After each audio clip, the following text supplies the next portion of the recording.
I'm Rebecca Dengrove, the CEO and co-founder of Brewla Bars.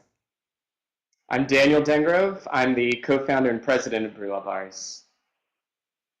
And I'm Jay Samit, host of WSJ Startup of the Year and president of Ubu, the video chat company. Nice to meet you both. Good to see you, Jay. Nice to see you too. So, so Rebecca, you and I met before. I didn't get to meet you, Daniel. You want to give everybody the brief background on where the company is and what you do? I'll take this one. Brewla are a line of all-natural ice pops. They're based on brewed ingredients like teas, coffees. They're 70 calories or less sugar than an apple. We designed it to be a really healthy treat that tastes great. It's just something that doesn't really exist in the marketplace right now. And we're in about 100 stores across 8 states now. So you've got the Eastern Seaboard, you've got Florida, and I just picked up some here in Los Angeles at Gelson's over the weekend. That's awesome. So the Terrific. question is, what's your challenge right now on getting wider distribution? What's the holdback? I think our biggest challenge right now is raising capital. So we haven't really gone aggressively after investors, and we've been operating really lean. And so financially, we just aren't in a position to support too much more growth at this time. So isn't there a risk that by going out, you've been able to get into those 100 odd stores, but unless there's some advertising or PR to support it, it's not going to be pulled off the shelves by consumers, and it'll be pulled off the shelf by the stores.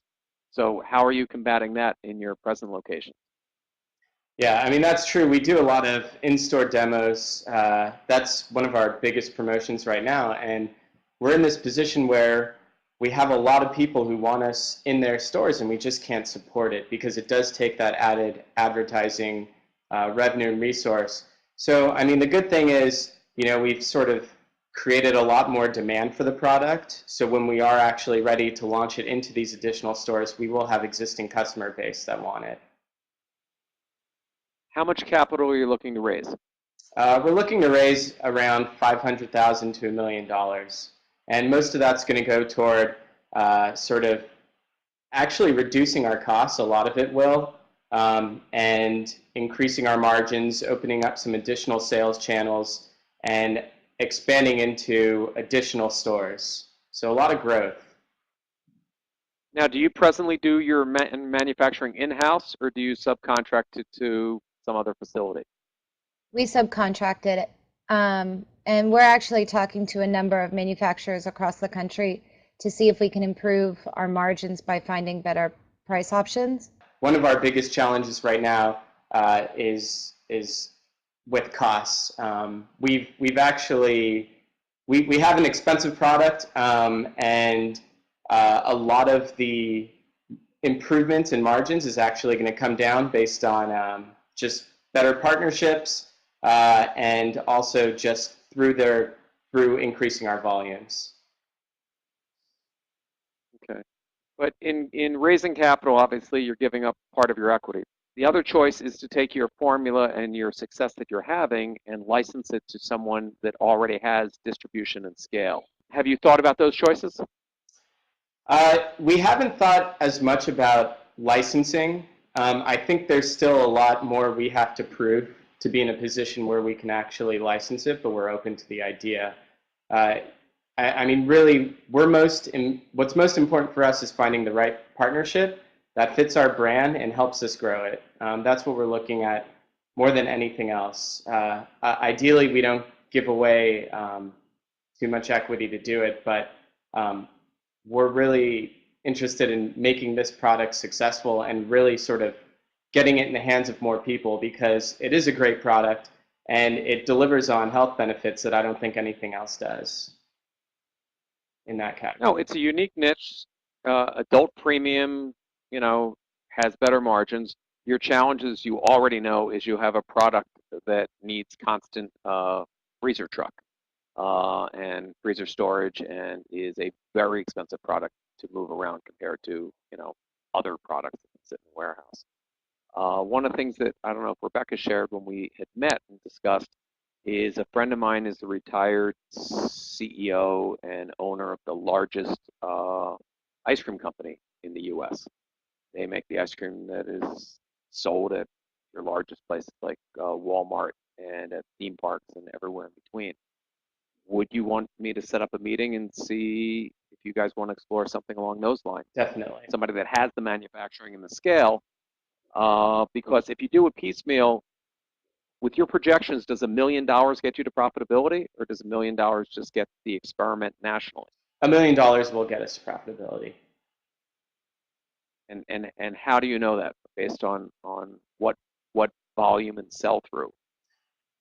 Because your marketing costs are going to go through the roof to get it to pull through thousands of retail stores. Right.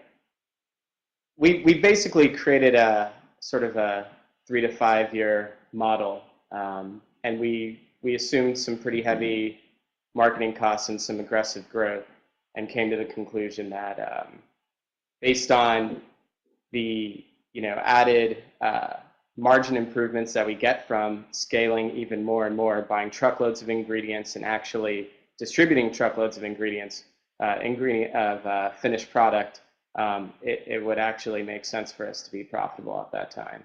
What percent would go towards marketing? What percent would go towards inventory?